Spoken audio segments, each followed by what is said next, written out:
And welcome back. Joining me now is the Deputy National Commissioner responsible for crime detection, Lieutenant General Sibiya, to talk to us about the summit and a few other matters that we want to talk to him about relating to policing. General Sibiya, welcome to our discussion and the live broadcast.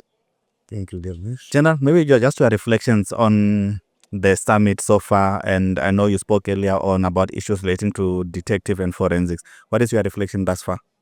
Well, my reflection is that this summit is a very important exercise, especially conducted by government, the South African Police Service, in making sure that we fully work on capacitating and performing our functions at the South African Police Service better than ever before. It's more about efficiency and about systems put in place, making sure that, as expected of us in terms of Vision 2030, we are able to make sure that we move quickly and urgently towards building a capable state, where we have investigators that are skilled, well-trained, with technology as well.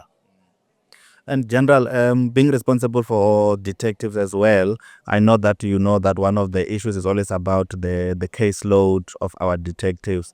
After this summit, do you think that maybe we can have some mechanism that will ease the burden on your detectives that are responsible for the cases? Yes, of course. We do have a plan on the table, and I hope and I take it that coming out of this summit, and as the deliberations are taking place, enough support will be canvassed for the detectives to be able to get enough support on the ground, enough boots on the ground that will be able to be do their work. We'll have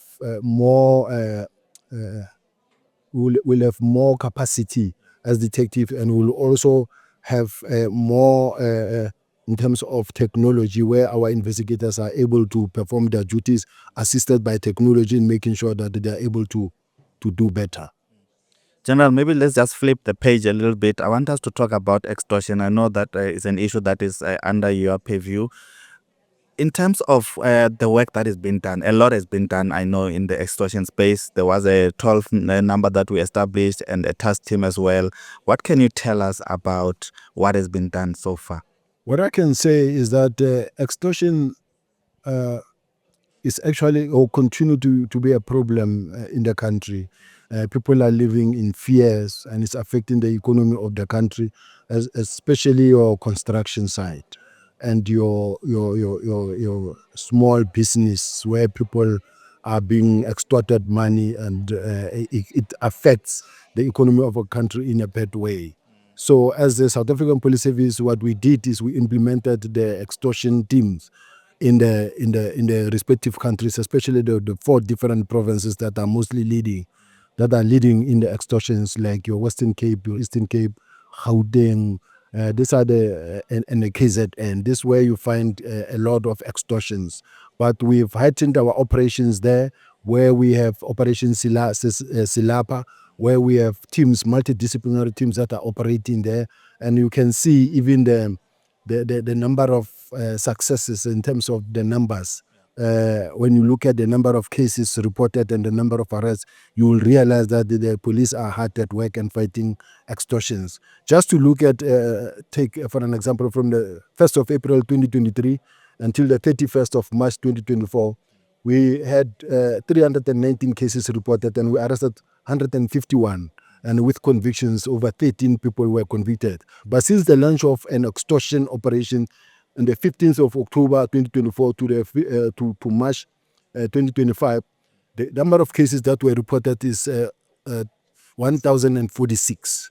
And we arrested 341 people so far, with Gauteng leading all the provinces. In Gauteng alone, 343 cases were reported, but we arrested 112, and then and we also have extortion-related cases where we arrested 282 people or suspect only in Gauteng, and followed by the Western Cape. The Western Cape reported 270 cases with the arrest of 98 suspects, and then also with extortion-related cases where we arrested 248 suspects, followed by KwaZulu-Natal. So in KwaZulu-Natal, 141 cases were reported, and we arrested 16 people there with 117 extortion-related cases. So I can say to you, as you can see in terms of the numbers, that there's a response. In some instances, the challenge is that we don't get cooperation from the people that are victims. Where, for an example, maybe you find that it is foreigners who are unable to come forward, or they are afraid, or where you find that we have opened the case and we're investigating, then the complainant come at the later stage and say, I don't want to proceed with the case, maybe because of being threatened or whatever the case may be. But the police are very much hard at work fighting extortions. Just maybe in wrapping up, I know that there's a lot of people who, some of them, like you just mentioned, do not want to speak because of fear of victimization. What would be your message now as we wrap up to those people who still have maybe some issues around extortion, but they're scared to come up because the only time we can deal with this is when people report them and we are able to deal? What would be a message to them?